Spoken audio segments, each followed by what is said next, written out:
Aujourd'hui nous allons donc parler de One Piece, un chapitre excellent qui continue donc le flashback de Sanji.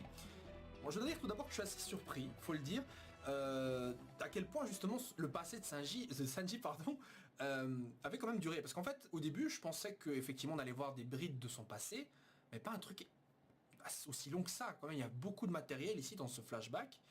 Et je pensais juste que c'était, vous voyez, des petites séquences et tout, mais non, là on a de nouveau, vous voyez, un flashback assez complet. Et quand on y repense, en réalité, j'avais dit que c'était la première fois que dans l'équipage, on avait donc un perso qui avait un flashback, un deuxième double flashback comme ça, qui expliquait donc qui il était. Mais en fait, si on avait un, c'était Luffy. Luffy, on a eu un donc lorsqu'il était revenu après Marineford, on a eu son flashback donc il était avec Sabo et Ace. Vous voyez, on avait le flashback de ce côté-là. Sanji est le deuxième sur la liste. Je maintiens que Zoro aura un troisième flashback. Enfin, un deuxième flashback lui aussi, voilà. Je maintiens que lui aussi. Alors pour Nami, c'est un peu plus compliqué parce qu'il faut voir aussi quel est l'intérêt de ce flashback pour elle. Parce qu'au final, elle a été trouvée gamine et elle a grandi avec belle-mère. Donc niveau passé, etc., on peut rien dire. Le seul élément qui pourrait justement justifier un flashback pour Nami, ce serait de connaître sa famille. Mais ce ne sera pas un flashback qui vient d'elle, justement, puisque Nami n'en sait rien. C'était un bébé trouvé sur un champ de bataille, donc c'est tout ce qu'on sait. Elle ne peut pas se rappeler d'autre chose, vous voyez.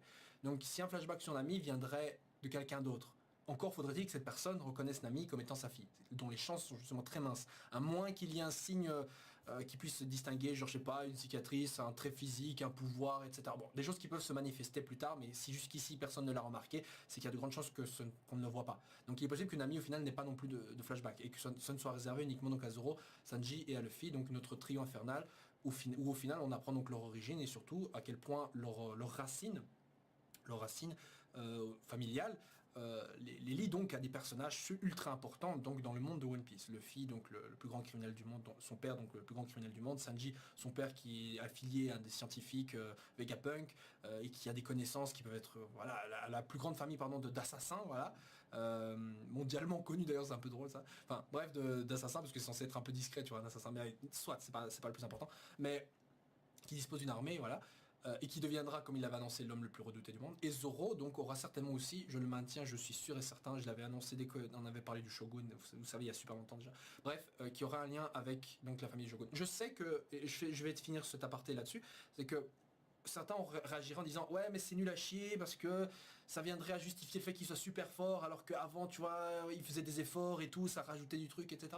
Et je veux bien, mais en quoi, personnellement je ne vois pas en quoi les scènes où Zoro par exemple s'entraînait à mort pour combattre Kuina alors qu'il n'y arrive pas au final changerait si on apprenait que Zoro était le fils d'un super grand guerrier shogun. Parce qu'au final les efforts qu'il a fait gosse ils étaient pas simples, c'est pas comme s'il avait appris en 2 secondes tout ce qu'il a fait. Après le fait que Zoro justement apprenne rapidement et devienne super fort, je veux dire, même malgré ça, vous voyez que le mec, il est pas invincible. Zoro a des limites. Zoro a été vaincu par Mihawk. Zoro n'était certainement pas capable de vaincre certains Shichibukai, voire même, allez encore, j'exagère là-dessus, mais il aurait certainement pu rivaliser avec certains Shichibukai. Néanmoins, il pouvait pas battre un amiral. Donc vous voyez que même malgré ça, Zoro n'est pas tout puissant. Ça ne le rend pas non plus fort qu'il ne l'est déjà. Actuellement, il est déjà très fort, qu'il ait une ascendance noble ou lié à un shogun, etc.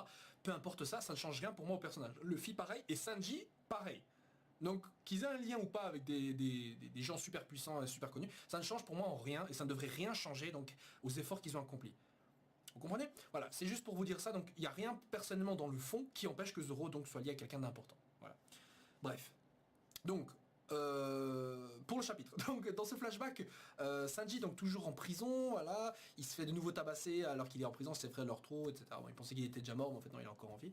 Alors, premièrement, on apprend donc visiblement d'où vient cette envie de cuisiner chez Sanji. On l'a vu cuisiner pour une souris, quand il est en prison, on lui sert donc à manger, il est maintenu en vie par son père, et donc là il se souvient, donc un petit flashback comme quoi des fois il faisait ses petites escapades, toujours dans le domaine du Germa de Bulsiksu, et allez voir donc sa mère, qu'on voit pour la première fois ici, et qui n'a pas donc les sourcils là comme ça, en forme de tourbillon et tout, donc ça vient forcément du père, qui porte donc ce casque, et peut-être on va avoir un dernier retournement de situation, imaginez qu'il n'en a pas, et là on peut se demander d'où viennent justement ce petit symbole, finalement c'est peut-être juste un trait génétique qui est arrivé de par leur modification entre guillemets, même si Sanji est techniquement modifié, mais modifié échec, genre c'est un bête humain, il peut y avoir des traces de cette modification, en l'espèce donc de leur sourcil. Néanmoins, dans ce flashback, il va rendre visite à sa mère, donc il sait pas cuisiner, c'est de la merde, et il y a même la servante là, qui s'appelle la gouvernante, je sais pas quoi, qui s'appelle Ebony. Ce nom ne me dit rien personnellement, mais je serais pas étonné de voir qu'il y a un rapport avec un personnage de la littérature française. Donc désolé si je succe un peu de ce côté-là, mais comme on est nombreux à lire et que justement on est là pour partager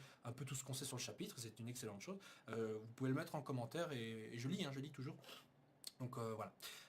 Et donc la mère aime pas, mais enfin la mère pardon aime malgré que la gouvernante n'aime pas, et elle sourit. Et donc j'imagine que c'est à ce moment-là donc que Sanji, qui amène donc cette bouffe à sa mère, voilà, a pris et a aimé commencer à cuisiner. Parce que ce flashback en fait date d'avant son emprisonnement.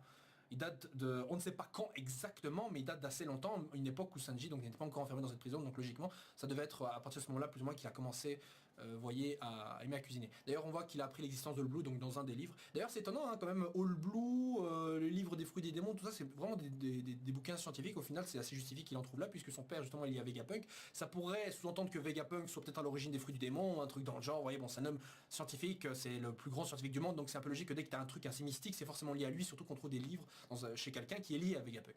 Donc la théorie Vegapunk qui a créé les fruits du démon, voilà, il faudrait voir comment justement c'est parti en couille, que au final les fruits du démon sont dans le monde, même si on sait que quand le fruit du démon, voilà, le possesseur meurt, etc., il repose dans notre fruit, ok, mais il y a moyen de contrôler ça. Et néanmoins, comment ça se fait que justement de base les pouvoirs soient répartis comme ça?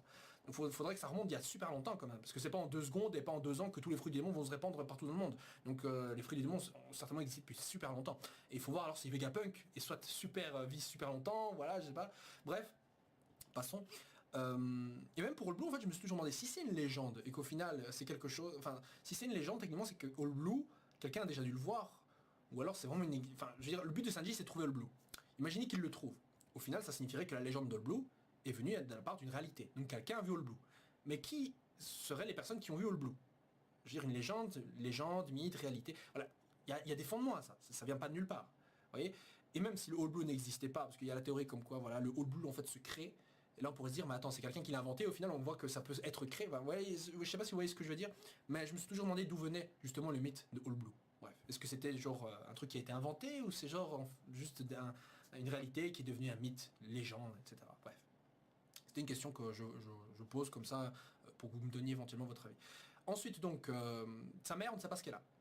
Malade, sur le point de mourir. Alors, ce que je suppose, c'est que vu que là, on a des enfants quand même qui, qui, qui sont l'union de Jaji, donc de sa mère là, je me dis que le père a certainement dû faire quelque chose sur la mère. C'est un peu logique là.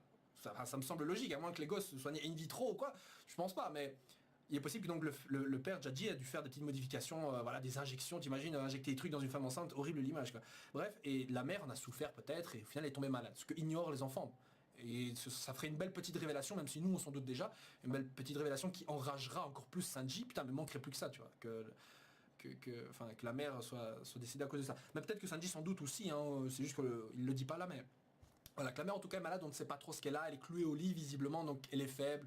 Voilà, bon, en même temps, mettre au monde 4 enfants, c'est pas non plus simple, mais bon, là, visiblement, ça dure depuis un long moment qu'elle est comme ça, donc voilà. Au final, donc, elle décède. Elle décède malgré tout. Bon, après cette image donc d'une mère, voilà, et que le fait que Sanji puisse cuisiner, redonner le sourire, encore une fois, ce sourire qui apparaît chez quelqu'un avant de mourir, le smile, voilà, c'est une constante chez les personnages qui meurent dans les flashbacks, c'est le sourire aussi, c'est une thématique, c'est le fait de sourire à la mort. Maintenant, c'est pas forcément un truc qui soit lié à un grand secret dans One Piece, je pense que c'est juste Oda qui aime bien faire sourire les gens, bon, c'est une symbolique plus qu'autre chose, peut-être. C'est un peu comme le traitement des personnes âgées. Je crois que c'est Oda qui avait dit, pas sûr dans la SBS, que les personnes âgées pour lui, il fallait les respecter. Et donc pour lui, les personnes âgées sont toujours cool, etc. Ouais, c'est pas des couillons, voilà. Donc c'est une question de respect. Il n'aime pas qu'on traite mal, on respecte pas les personnes âgées, donc dans son manga c'est pareil. Bref. Donc le flashback continue, comme je vous ai dit après, il se faisait tabasser par ses frères dans la réalité, et justement Reiju arrive. Alors Reiju la semaine passée, j'avais dit que je la considérais pas forcément mieux que les frères. Bon, pas du même niveau bien sûr, parce qu'elle la tabassait pas. Mais elle n'agissait pas, elle était spectatrice, et effectivement vous m'avez dit ouais mais c'est parce qu'elle a dit qu'elle voulait pas se faire tabasser. Et j'étais d'accord, c'est vrai. Mais elle restait spectatrice. Elle allait quand même dans le courant de Vinsmoke. Et encore maintenant, elle n'est pas contre l'idée par exemple que Sanji rejoigne la famille. Et en fait, elle approuve d'une certaine manière tout ce que fait les Vinsmoke. Il y a une part, le fait de justement ne pas s'opposer au Vinsmoke et le fait justement de ne pas approuver. Enfin, voilà. Ça ne la dérange pas. Ça ne la dérange pas. Que son frère se fasse tabasser, ça la dérange. Mais pas forcément que les Vinsmoke aillent en guerre ou quoi que ce soit. Donc, elle est encore dans le camp des méchants. Mais avec ce chapitre, effectivement, ça change la donne. Je vous avais dit que j'ai nuancé dans le sens où je considérais plus forcément Reiju comme une personne forcément méchante, si on la voyait intervenir d'une manière ou d'une autre au moment où Sanji va éventuellement s'échapper. Et c'est ce qui arrive donc dans ce chapitre. Puisque justement, le Germa donc entre en guerre avec un pays, enfin une contrée, je sais pas si on a déjà entendu parler de cet endroit, enfin j'ai oublié le nom, donc dans East Blue, ce qui explique justement que Sanji s'est retrouvé à East Blue, donc quand il s'est échappé, logique. Les bâtiments donc de Germa qui peuvent se diviser comme ça avec les Denmushi géants là comme ça, enfin qui ressemblent à des Denmushi géants et qui escaladent donc la Red Line. Ça m'a bien fait rigoler parce que, enfin pas dans le bon sens du terme, hein, pas dans le mauvais sens, mais ça m'a bien fait rire parce que la question qu'on se posait nous tous en général sur les forums, c'est comment est-ce que Sanji qui appartient à un royaume du North Blue est arrivé enfant à East Blue. Soit il a passé, il a dû traverser le Calm Belt à travers un bateau, et encore tu vois c'est pas tous les bateaux qui traversent le Calm Belt, hein, mais où il a dû passer par Reverse Mountain, une connerie comme ça. Non, c'est pas facile de faire ça. À moins qu'il ait dû escalader Red Line. Et c'est ce qui se passe ici. Bon, c'est pas lui qui le fait, mais j'ai trouvé ça vraiment, j'étais là, putain, quelqu'un avait raison à 10%, il était pas loin de la vérité, le con. Bref. Donc, Reiju aide donc Sanji après, parce que ça la faisait chier, donc son frère se fasse tabasser et tout. Et ouvre donc, enfin, tord plutôt les barreaux de sa cellule en expliquant donc que ses frères sont dénués d'empathie, de sentiments, voilà, contrairement à elle, puisque l'expérience a réussi sur elle, mais elle peut ressentir encore donc cette empathie et sentiments. Comme quoi, le fait que ses frères soient des connards, c'est visiblement à une origine génétique. Que ses frères soient des connards, dans le sens où, en gros, voilà, ils ont pas de sentiments, donc c'est des connards, quoi, point barre. Maintenant, faut voir. Faut voir, parce que Yonji, il est attiré par les femmes. Est-ce que Niji et Ichiji seraient du même genre que Yonji, attirés par les femmes? Peut-être, peut-être pas. Faut voir. Parce que c'est vrai que Yonji au début me semblait moins salopard que ses deux frères, mais au final tu vois bien que quand il est gosse, il l'était tout autant. Donc j'imagine que maintenant au final il est tout aussi connard que ses deux autres frères, donc Ichiji et Niji. Au passage Reiju, j'avais l'impression qu'un de ses sourcils adultes, hein, je parle, ces deux sourcils en fait sont opposés, donc ils sont comme ça. Parce que dans certaines cas, tu vois le début de l'autre, tu vois qu'on voit pas, de l'autre sourcil qu'on voit pas, et en fait tu vois pas le début du truc. Et je me suis dit peut-être qu'elle a justement, c'est la seule Vinsmoke qui a les deux sourcils opposés comme ça, alors que Sanji en fait techniquement ne les a pas opposés, je crois. Enfin je sais plus, si. Bon peu importe, mais c'était un détail. Donc Sanji s'enfuit durant la grande bataille et tout, il va chercher les clés, voilà. Et là donc il rencontre son père. Et ce passage là, j'ai trouvé très fort. Pour une raison assez simple, c'est parce que Jaji ne fait pas ce que visiblement certains s'attendaient peut-être à le voir faire. Jaji pour l'instant a maintenu en vie Sanji, c'est une évidence même. Il aurait pu le tuer, il l'a pas fait, il l'a maintenu en vie. Il aurait pu juste l'enfermer, le laisser crever, il l'a pas fait. Donc il dit bien qu'il avait une part d'humanité en lui qui l'empêchait donc de tuer Sanji de ses propres mains. Et donc il le maintenait en vie, comme je l'ai dit. Il voulait peut-être pas le faire lui-même, mais il a quand même nourri Sanji, d'une part. Et donc là, Sanji donc, se prépare à, enfin pas défier, mais plutôt à repousser son père, à se défendre, genre pour essayer de s'enfuir, parce que voilà, son père est là, donc il s'attend à ce que son père l'arrête. Il a un couteau, tu vois. Cette scène d'ailleurs qui me rappelle beaucoup la manière dont Sanji justement voulait tuer Zeph pour lui prendre sa bouffe, enfin ce qu'il pensait être la bouffe qui restait. La même posture et tout, ça me rappelle beaucoup. Mais je trouvais l'image assez dingue dans le sens où Sanji ici est face à son père, qui au final justement lui tourne le dos et l'ignore. Pas pour son intérêt à lui, alors que Zeph lui tournait le dos et l'ignorait pour son propre bien d'un côté, parce qu'il voulait pas que Sanji le voie lui. Il voulait pas voir que au final Zeph n'avait gardé que son trésor et a laissé donc Sanji avec toute la bouffe, quoi, tu vois. D'une part pour pas qu'il culpabilise, mais aussi parce que comme ça les deux voilà, sont dans leur coin, ils commencent pas à interagir entre eux et à se fatiguer. Voilà, Zeph s'était laissé à son propre sort pour le bien de Sanji dans ce cas-là.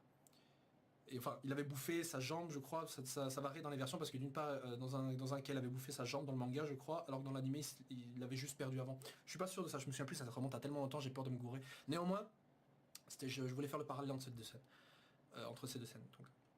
Mais donc là où Jaji me surprend, c'est le fait que justement, il n'empêche pas Sanji de s'enfuir. Il lui dit bien, Sanji, en fait, comme voilà, j'ai pas pu te tuer et tout, mais là, tu as de toi-même l'envie de te casser. Tu vas toi-même donc vers le monde extérieur, enfin c'est pas ça qu'il dit exactement, mais en gros il veut dire par là que Sanji court à sa perte parce qu'il pense que Sanji va crever dehors. C'était pas le cas, mais il pense que Sanji va mourir tout seul dans le monde extérieur, et c'est pareil pour ses frères, etc. Donc voilà, donc là Sanji va se tuer lui-même, ça lui va bien. Ça lui va bien, comme ça il n'est pas responsable en soi de sa mort. Mais à ce moment-là, c'est ça qu'il a décidé, Jaji à ce moment-là, c'était pas forcément un truc qu'il avait pensé avant, mais à ce moment-là il a eu ce déclic en se disant c'est bon, tu peux te casser au final. Je m'en fous. Il y a un seul truc que tu dois pas faire, Sanji, c'est que tu dois plus mentionner que tu fais partie de notre famille. Tu dois plus affilier notre nom à ta personne. Tu es mon plus grand échec, ma plus grande honte, et voilà. Donc il n'a pas envie que Sanji, que le nom donc des Vince Monk soit lié à Sanji, qui est un échec aux yeux donc de Judge. Et pourquoi je vous dis que c'est fort? Parce que justement, je vous avais déjà dit avant que lorsque Sanji a été envoyé en prison, malgré le fait que son père le frappait, enfin pas son frère, enfin pas son père, mais ses frères surtout, et que son père en tout cas le maltraitait, etc., qu'il a fait des trucs de salaud pour lui, Sanji, quand il était envoyé en prison, il disait bien, bah, dites à mon père, c'est une erreur, je sais pas quoi, il doit être au courant. Voilà. Et les gardes lui disent bien, non, c'est ton père qui t'a envoyé là, et donc du coup, ça a détruit un truc en Sanji. Malgré tout, il était maintenu en vie par son père, logiquement, parce que le responsable qui l'a envoyé là, c'est son père, donc celui qui envoie la bouffe, c'est aussi son père. Donc pour Sanji, malgré le fait que son père, qui était son pilier, son support, ce qui lui maintenait symboliquement en vie, pour lui, c'était important de savoir ça. Donc quelque part, il n'était pas destiné à mourir. Mais là, son père s'en fout maintenant. Donc d'une part, avant, il pensait que son père avait un peu d'égard en lui, dans le sens, voilà, il veut pas me tuer, mais là, il s'en fout. Il s'en fout.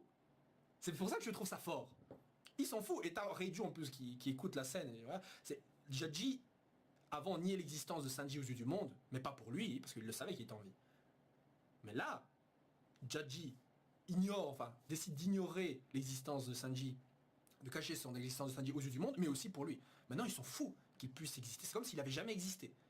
Ouais, c'est comme s'il n'avait jamais existé. Bon, il ignore que Reiju l'a aidé, etc. Donc voilà. Mais il fait genre Sanji n'a jamais été là. C'est ça qui est fort.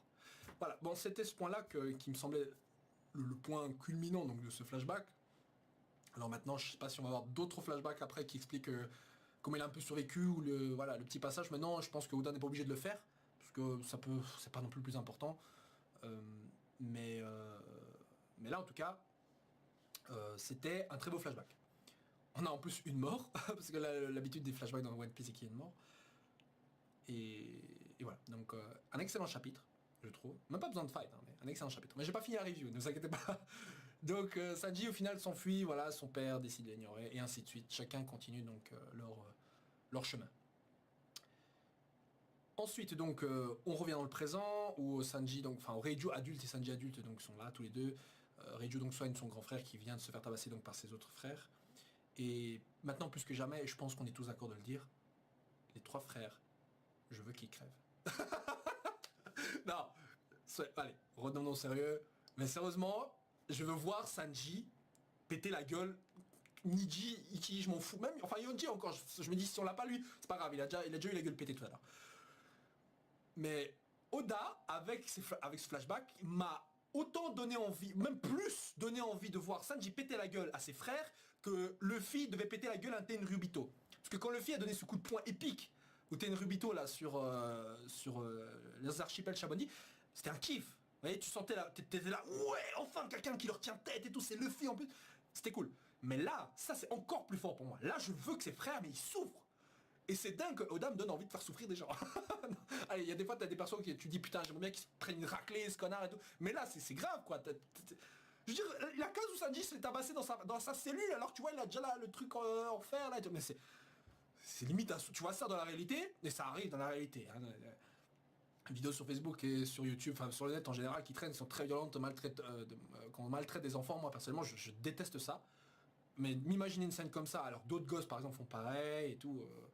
J'imagine peut-être vous avez été témoin un jour d'un pauvre garçon qui se fait tabasser par, pas forcément par des grands frères mais par des autres. Mais c'est des trucs qui perso, j'arrive pas, voilà, tu vois. Si je voyais par exemple si j'avais un petit frère ou une nièce, enfin j'ai des nièces, mais si voilà qui se faisait frapper par quelqu'un, putain mais moi, voilà, vous voyez, moi je peux être nerveux quand je veux.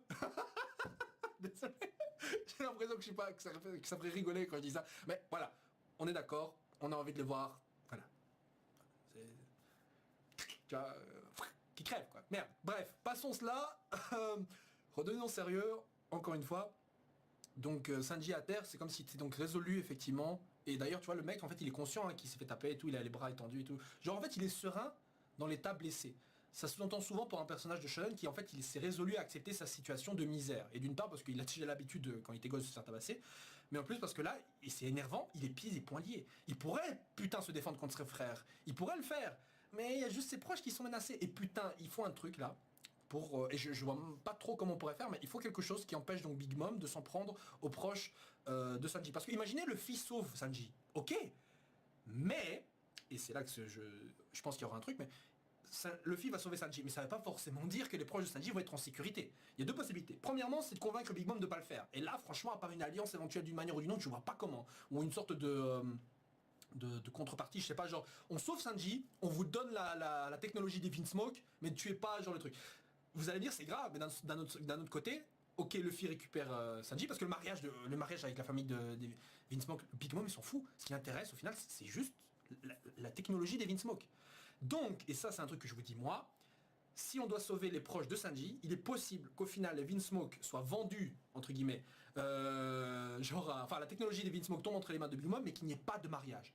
Et genre, pour remercier un peu Luffy, Big Mom dit, ok, alors on cesse de te poursuivre, on a eu ce qu'on voulait, etc. Bon, vous allez me dire, mais attends, Big Mom, maintenant elle a une super armée, tout, qui va l'arrêter? Bon, ça, je sais pas, ça peut être un truc qui va se régler plus tard.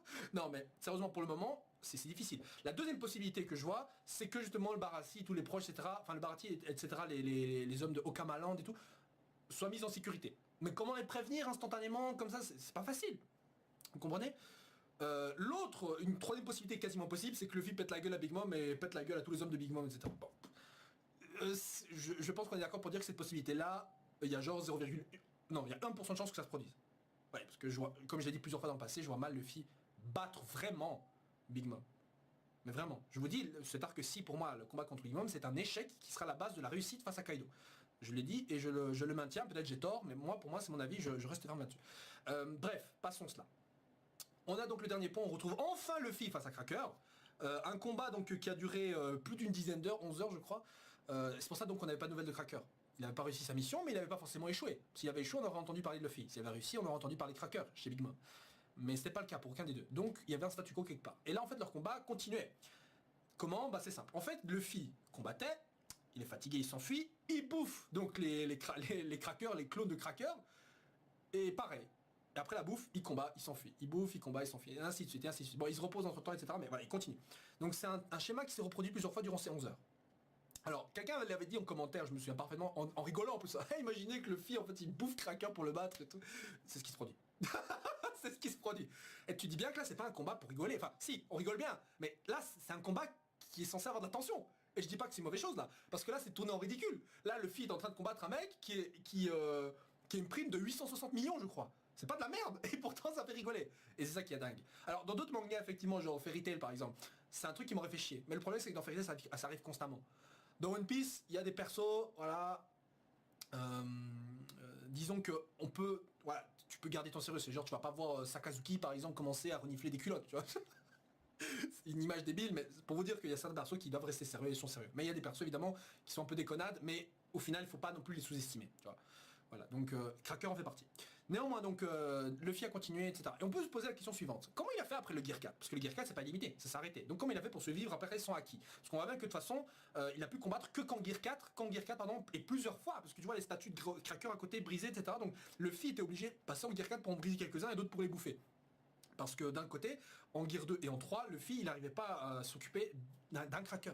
Donc il était obligé de passer en Gear 4, plusieurs fois quand même, tu vois, c'est pas pour déconner. Et donc je vais essayer de prévoir une question que vous allez poser en commentaire éventuellement, c'est, mais attends, Luffy est pas censé genre perdre le haki, tomber par terre après, pendant 10 minutes et tout.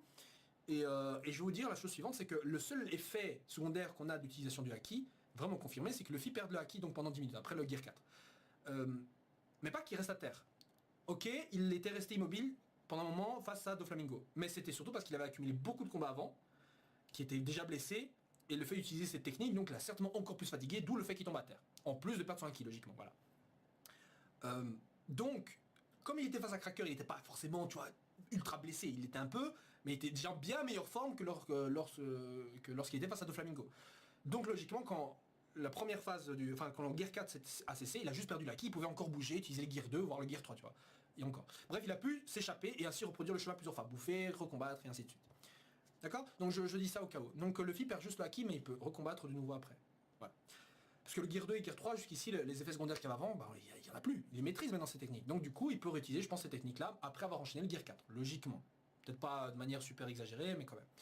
Bref, donc le combat dure longtemps, etc. Donc il y a on reprend donc ce combat, je sais pas comment il va finir éventuellement parce que ça dure depuis 11 heures, il faut un truc qui change, tu vois. Il faut qu'il y ait quelque chose, et en plus t'as un ami qui est à côté qui visiblement peut-être aider à combattre les homies ou quoi, ou Luffy en même temps, ou alors c'est juste qu'ils essayent de s'enfuir en même temps que combattre, je sais pas trop. Mais il y a un élément perturbateur dans la scène, enfin dans le truc qui va se produire. Ou alors Luffy va nous sortir une nouvelle technique.